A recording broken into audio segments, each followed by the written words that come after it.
Mga kahuwan, panoorin ang video na ito upang alamin ang pinaka-latest na balita tungkol sa lagay ng panahon at bagyo update today.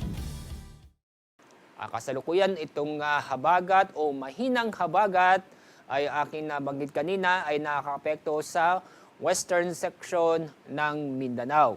Samantala, yung ridge of high pressure area o yung extension mismo ng high pressure area ay nakakaapekto pa rin sa may Luzon at ganun din po sa Visayas.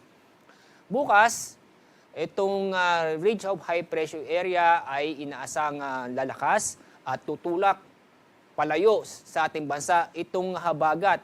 Kaya po sa weekend, hindi ito, inaasa po natin itong habagat o southwest monsoon ay hindi na ito makaka-apekto sa ating kalupaan. Kaya sa weekend, itong buong bansa ay makakaranas po ng mainit at maaliwalas na panahon maliban sa mga isolated na mga pag-ulan. Mula ngayon hanggang sa weekend ay wala po tayong inaasang mabubuong sama ng panahon, low pressure area o bagyo sa Dagat Pasipiko o sa loob ng ating Philippine Area of Responsibility.